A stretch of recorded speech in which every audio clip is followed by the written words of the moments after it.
जाना निश्चित थे, तो खिखिरी की शरीर छूट गई। झूठी प्रसाद को ग्रहण करती थी, उसी के पुण्य प्रताप से वो सीधे जाकर राजकन्या बनकर राजघराने में जन्म लिया।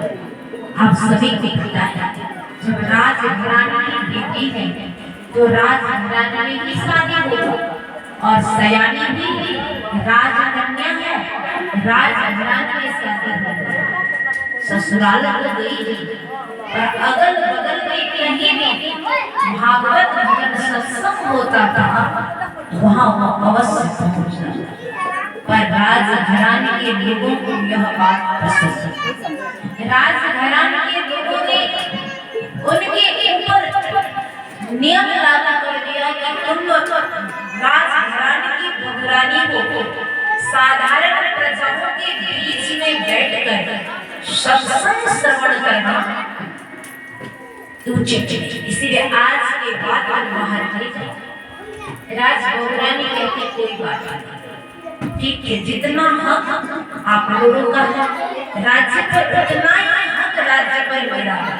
यदि आप लोग राज दरबार में सत्संग मंदिर का निर्माण कर ले, तुम्हें बाहर नहीं जाना। क्या था, राज दरबार के अंदर सत्संग मंदिर का निर्माण कर दिया, बाहर बोर्ड में लिख दिया कि जो भी महापुरुष इस रास्ते जाएंगे ये राजधर्म है, एक दिन के लिए भी राज दरबार में बैठेंगे।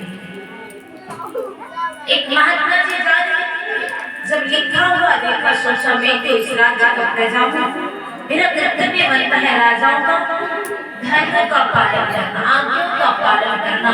और महात्मा जी राज दरबार के आश्रमों में जाकर राजबहुरानी ने बड़ा अच्छा स्वागत सत्कार किया, सेवा की, सत्संग श्रवण भोजन कराया।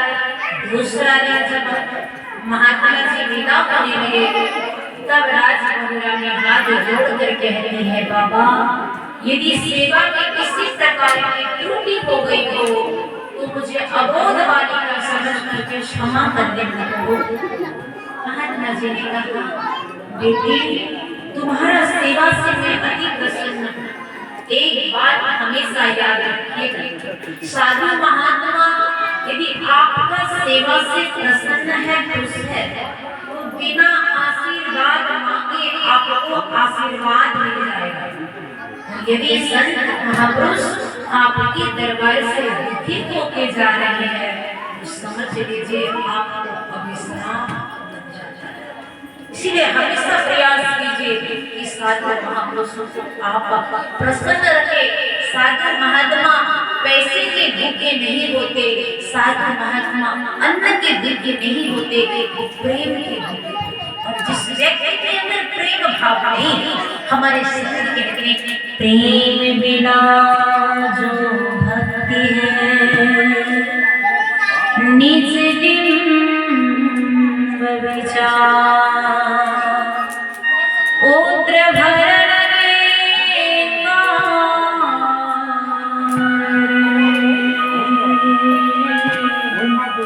जन्म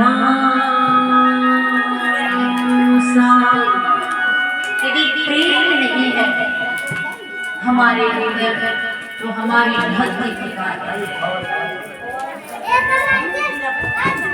तो अब हमारे दरबार में साधु महात्मा आते हैं प्रेम के लिए, तो हाथ जोड़ करके प्रार्थना कर रहे थे, बाबा यदि सेवा में कोई त्रुटि हो गई तो हमें क्षमा कर दीजिए, क्योंकि हम लोग रात दिन भक्तों के ही घर में दौड़ते रहते हैं, कहीं मुट्ठी भर चना, कहीं गोभी बना, कहीं दे देते हैं लोगों को कि बहुत कुछ खिलाता, फिर भी उनके मन में होता हम कुछ भी सेवा ना कर पाए, कुछ भी सेवा ना कर पाए।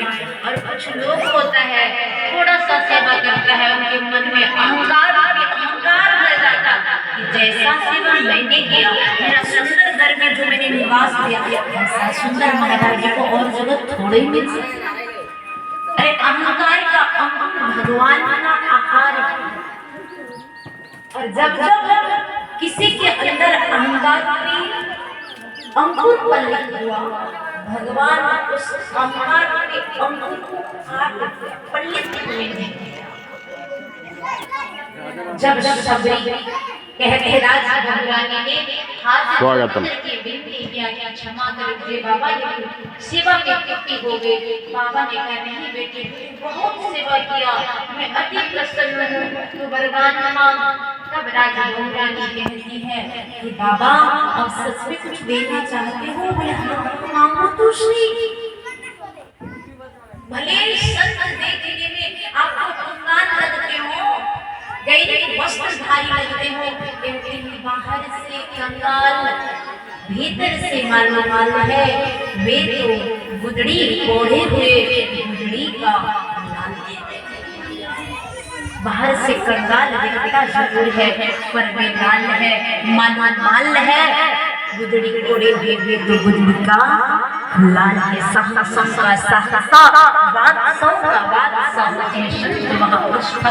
और जो आनंद फकीरों में है वह आनंद हमको लागो मेरे यारों फकीरी में जो सुख पावे, राम भजन में सो सुख नाही, अमीरी में भला बुरा शाबाश लीजिए, करे गुजरात गरीबी में मन लागो मेरे यारों। जब माना तो बाबा ने कहा तो राजा रानी कहती बाबा पहले आशीर्वाद मुझे यह दीजिए कि मैं जहाँ भी जन्म लूं, छोटी जाति में जन्म लूं, काली रूपी बन के जन्म लूं। बाबा ने कहा तथा दूसरा प्रदान यह दे, जहाँ भी जाऊं संत महापुरुषों की सेवा करता हूँ और उस ईश्वर प्रभु परमात्मा की प्राप्ति करके जीवन को मुक्त कर तथा तीसरा प्रदान मुझे यह दीजिए बाबा, जैसे आप राज सीमा को पार करेंगे मेरी शरीर भी छूट जाए। बाबा ने कहा बेटी कि क्या मांगा? बोले तथा इतना कहा बाबा वहां से विदा होकर निकले। जैसे राज सीमा को पार किया, राज रानी की शरीर छूट गई और सीधे जाकर सबर मुसहर के घर में कन्या रूप में जन्म और नाम पड़ गया सब। और हर माँ बाप का चाहत कि अपने बेटी को अच्छे घर में शादी दिलाए, अच्छे घर में शादी दिलाए।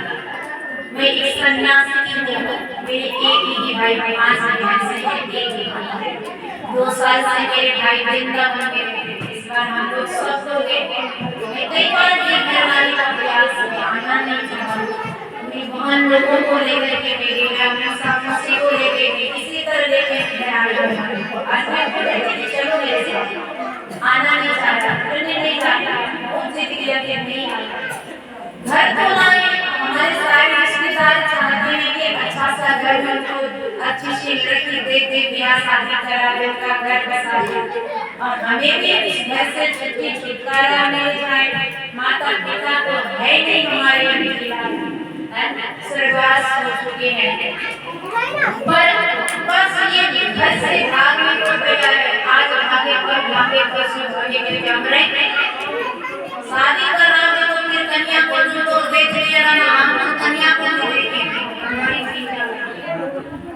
बड़ी परेशानी जो है मौन है, तो हर माँ बाप की चाहत होती है कि अपने बच्चों को अच्छे से अच्छे घर में शादी करा दे।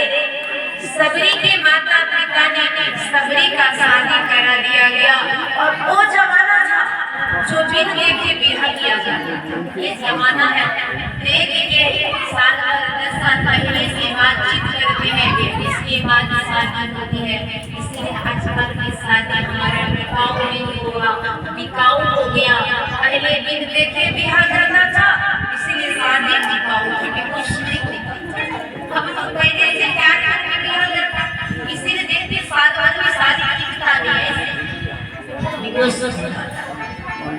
बिन देखे शादी हुई, लड़का लड़की को लेकर जंगल के रास्ता से जा रहे थे। लड़का के मन में हुआ लड़की कैसी है, बिन देखे मैंने ब्याह किया। जरा घूंघट उठा के लड़की भगवान से प्रार्थना करती है कि प्रभु मैं तो आपकी भक्ति करने आई थी, फिर आपने मुझे महाभावर में कैसे डाला?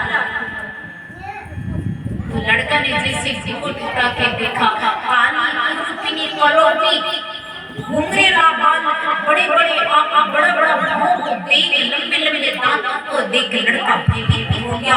घूंघट छोड़ा, भगवान से प्रार्थना करने लगा कि भगवान मैंने तो शादी करने चला था, ये चुड़ैल को लेके जाऊंगा तो गांव के सारे बच्चे भयभीत हो जाएंगे। प्रभु अभी कुछ नहीं बिगड़ा है, इस चुड़ैल से मुझे मुक्त कर दो, भगवान मुझे मुक्त कर दो।